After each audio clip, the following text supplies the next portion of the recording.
All right, so good evening, everyone. Good evening, and welcome back to JPCE Watchdog News. I'm Jared Campbell, and we're going to continue to unravel the threads of the global conflicts. So welcome back. Or welcome to JPCE Watchdog News. Once again, I'm Jared W. Campbell. So this evening, we're going to explore some shifts that are unfolding across the globe. We're going to talk about Israel's strategic maneuvers in Syria amidst Russian uncertainty, Ukraine's battle for NATO membership and sovereignty. We're going to talk about the seismic ripple effects of the incoming U.S. leadership under President-elect Donald Trump. With potential peace talks on the horizon, questions loom. What does diplomacy mean for the players in the field? And who stands to gain or lose? Join us as we unravel the implications for nations, alliances, and individuals at the heart of these defining moments. At JPCE Watchdog News, we just don't report, we interrogate the truth. So the first thing this evening we're going to talk about the United States and Turkey. They have reached a consensus on addressing the situation in Syria, following discussions between the U.S. Secretary of State, Anthony Blinken, and the Turkish Foreign Minister, Hakan Fidan. Key points include agreement on normalization in Syria. So both nations aim to stabilize Syria, starting with an interim government. Turkey supports certain opposition groups that contributed to the ousting of Bashar Assad, who is now in asylum in Russia. Counterterrorism and efforts. Blinken emphasized the importance of ongoing collaboration to prevent the resurgence of ISIS. He acknowledged Turkey's security concerns regarding the Kurdish-led Syrian Democratic Forces, the SDF, which Ankara links to the Kurdish Workers' Party, PKK, deemed a terrorist organization by Turkey. Mediated truce. The U.S. brokered a ceasefire between SDF and the Turkish-backed Syrian National Army, SNA, after the conflict in the northern city of Manbij. Regional implications. The U.S. seeks ununified regional cooperation while cautioning against actions that might trigger new conflicts. This includes balancing support for the SDF with acknowledging Turkey's security concerns. What are the potential impacts? Loss of strategic ally. The exile of Bashar Assad to Russia signals a major geopolitical shift, weakening Russia's foothold in Syria. Truth. Regional power reconfiguration. With U.S. and Turkish collaboration intensifying, Russia's influence in the region could diminish as the interim government is established and backed by Western-aligned nations. Increased focus on asylum for Assad. Russia hosting Assad could lead to increased scrutiny and strain on its resources while complicating its relations with Turkey and other regional players. I said a while back that Turkey was really acting weird. Shift in military dynamics. Reduced ISIS activity and the stabilization of Syria could redirect international attention toward limiting Russia's influence in other contested regions, including Ukraine. Overall, the U.S.-Turkey agreement could reduce Russia's ability to leverage Syria as a strategic counterweight in its global positioning amid ongoing conflicts like the war in Ukraine. In other news, French President Emmanuel Macron is set to propose the deployment of European peacekeepers to Ukraine during the upcoming EU Leaders Summit, December 18th through the 19th. This plan hinges on potential ceasefire agreement between Russia and Ukraine, which is anticipated after U.S. President-elect Donald Trump's inauguration in January. Here are some key points. European leadership. As the U.S. signals reduced involvement under Trump, European nations are expected to lead efforts to deter Russian aggression, with Macron advocating for EU soldiers' participation, peacekeeping efforts. France and the UK supports the idea, and Germany keeps the option open. Poland, however, has dismissed immediate plans for peacekeepers. NATO membership context. Ukrainian President Zelensky indicated that peacekeeping deployments would be considered only alongside a clear timeline, Ukraine's NATO membership signaling Kiev's broader security priorities. Ceasefire negotiations. Discussions about peacekeeping troops are tied to future negotiations, with Ukraine expressing a need for more substantial Western support to negotiate effectively with Russia. EU summit. Zelensky plans to discuss NATO membership and European security guarantees at the Brussels summit. Boom. What are the impacts? If Ukraine joins NATO, alongside the deployment of European peacekeepers, it would represent a significant geopolitical loss for Russia with the following impacts. Loss of strategic buffer. NATO's membership would eliminate Ukraine as a neutral buffer state, bringing NATO's influence directly to Russia's border, a long-standing concern for Moscow. Russia will not accept Ukraine going into NATO. Shift in military balance. NATO membership would grant Ukraine access to collective defense guarantees under Article 5, drastically altering the regional military balance and limiting Russia's influence in Eastern Europe. Diminished regional control. European peacekeepers would undermine Russia's ability to dictate terms in Ukraine, signaling a loss of control over the conflict and reducing its leverage in ceasefire negotiations. European unity against Russia. And there would be an increased European role, which solidified Western opposition to Russian aggression, reducing Moscow's ability to exploit divisions within NATO, even the EU. Global reputation. NATO membership for Ukraine, combined with peacekeeping forces, will in fact weaken Russia's image as a dominant regional power, further isolating its diplomacy. Isolating it diplomatically is what I meant. Resource strain. Russia would need to counter NATO's enhanced presence near its border, diverting military and economic resources amidst its ongoing challenges, including sanctions and the Ukraine conflict. In summary, Ukraine's potential NATO membership and deployment of European peacekeepers would significantly restrict Russia's strategic options, weakening its regional influence and intensify its geopolitical isolation. What do some of you say? They're just some of the things I've researched throughout the week. The Biden administration is facilitating. So next in the news, the Biden administration is facilitating a smooth transition by sharing information on the Ukraine war with President-elect Donald Trump's team. As part of preparations for potential peace talks after Trump's inauguration on January 20, 2025, here's some key points. Information sharing. Current National Security Advisor Jake Sullivan has engaged with Trump's incoming National Security Advisor Mike Waltz, focusing on information exchange rather than strategic planning. Trump's peace commitments. Trump has repeatedly claimed he can end the Ukraine war quickly, but has not presented a concrete strategy. His team suggests focusing on diplomatic solutions and deploying European peacekeepers to monitor a ceasefire. Ukraine stance. Ukrainian President Zelensky has signaled openness to diplomatic efforts, but insists on security guarantees, improvising that a ceasefire alone is insignificant. NATO's membership tensions. The Trump administration is reportedly considering rejecting Ukraine's NATO membership bid as a concession to bring Russia to the negotiating table. Negotiation framework. Trump's incoming peace envoy, Keith Kellogg, suggests a listening tour with Kiev and Moscow to gather negotiation input, expressing optimism about resolving the war in a few months. Western support dynamics.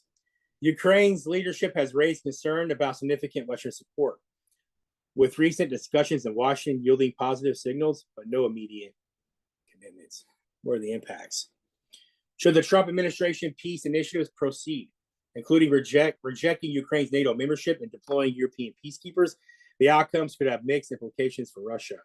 Diplomatic leverage. Rejecting Ukraine's NATO membership could be seen as a significant concession to Moscow, fulfilling one of its key demands and strengthening its bargaining position in peace negotiations.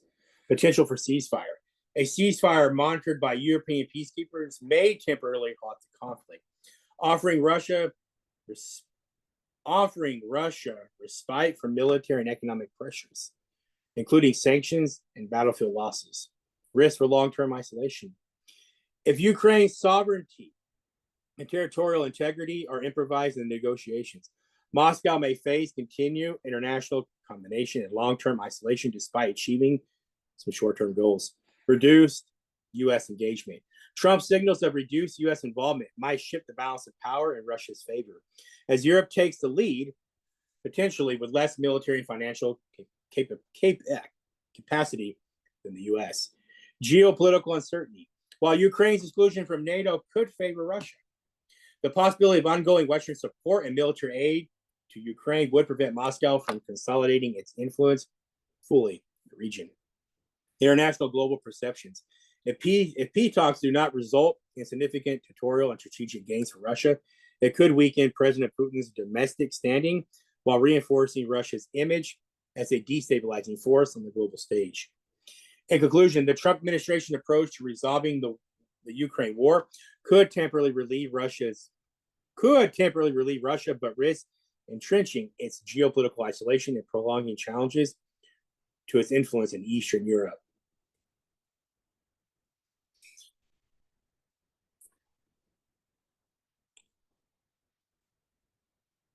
Also, some other key points. Peace plan work, the peace plan framework, frontline freeze, right? So Keith Kellogg with the with Trump's administration, it's incoming. Ukraine peace envoy expressed optimism that Russia-Ukraine war could be resolved within months following Trump's January inauguration.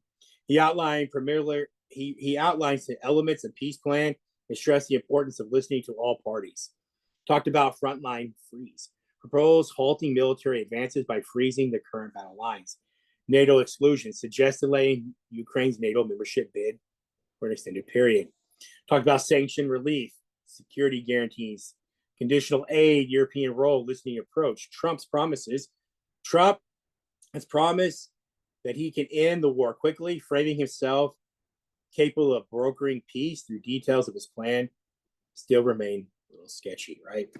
Ukrainian perspective. President Zelensky has voiced cautious optimism about Trump's administration, emphasizing the need for guarantees beyond ceasefire.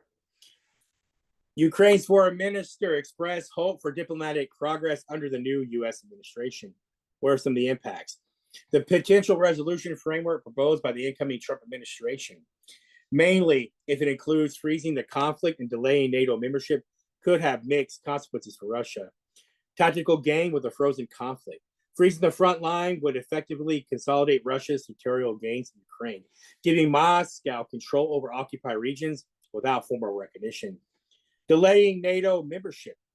Temporarily halting Ukraine's advance into NATO would align with a key Russian demand and potentially be seen as a diplomatic win for Moscow. Sanctions relief. The partial lifting of sanctions would provide economic relief, helping Moscow navigate the financial strain from the war and Western pressure.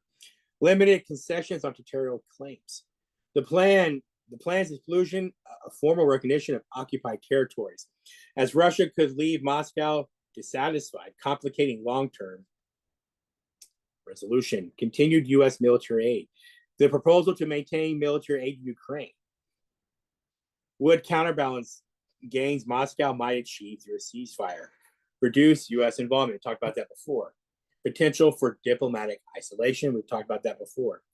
In summary, while aspects of proposed peace plans, such as halting NATO expansion and freezing the conflict, align with Russia's strategic goals, other elements like continued U.S. support for Ukraine and unresolved territory claims could constrain Moscow's influence in the region.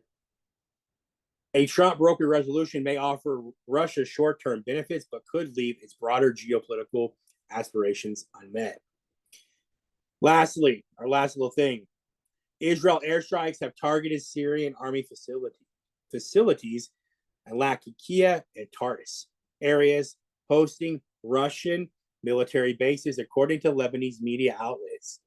These developments come amidst heightened tensions following the takeover of Damascus by a militant group known as HTS. Targeted strikes. The Israeli Defense Forces, IDF, reportedly struck command posts and military warehouses used by Syrian army in Latakia and Tartus provinces. No casualties have been reported. Russian military presence. Russia operates the Kiev Miniman Air Base and a logistics support center in Tartus under a long-term agreement with Syria. Following the HTS takeover and Syrian President Bashar Assad's asylum in Russia, the security of these bases have been uncertain. However, Russia diplomats are in talks with HTS leaders regarding their future. Israeli territorial moves. The IDF has expanded its control in southern Syria, including demilitarized buffer zone established after 1974 armistice. Strategic positions, including Mount Haram, overlooking Damascus, are being fortified to accommodate Israeli troops for the winter. Political context. Israel Defense Minister Israel Katz ordered preparations for a prolonged IDF presence in Syrian territories near the border with Lebanon. Israeli Prime Minister Benjamin Netanyahu declared the collapse of prior agreements with Syria following HTS rise to power. Where are the impacts? The Israeli airstrikes and the shifting power dynamics in Syria could carry significant implications for Russia's position in the region. Threat to Russian military assets. The proximity of the strikes to Russian bases highlights vulnerabilities in Russia's strategic military presence in Syria. Any escalation could threaten key logistical and operational hubs for Moscow. Loss of strategic influence. The collapse of the Syrian government control and Assad's asylum in Russia weakened Moscow's leverage in Syria as HTS and external powers like Israel asserted their dominance. Diplomatic challenges. Russia's ongoing talks with HTS signal its need to adapt to new realities in Syria, potentially forcing concessions that undermine its long-term objectives in the region. Strained Russian-Israeli relations. Israeli strikes near Russian bases could strain the coordination mechanism between Moscow and Tel Aviv, which have historically been aimed at avoiding direct conflict in Syrian airspace. Impact on geopolitical stature. Russia's inability to prevent these developments could diminish its image as a guarantor of Syrian sovereignty, eroding its influence in the broader Middle East. Broader strategic shift. With Israel and HTS consolidating powers in Syria, Russia faces a more complex and fragmented regional landscape, which may redirect its focus and resources away from other critical areas, such as Ukraine. In summary, the Israeli strikes and territorial advances complicate Russia's position in Syria, challenging its military, diplomatic, and strategic interests in the region amidst an already precarious geopolitical situation. That's all I have this evening. Thank you all again for following. Go ahead, I'm going to close out. So that is some of the updates that's going on internationally. Thank you all again for following. This is JPCE Watchdog News. Jared Wesley Campbell. Thank you all again. Please like, share. All right, so please like, subscribe, and share out. Thank you all again. Love you all so much. I'm out.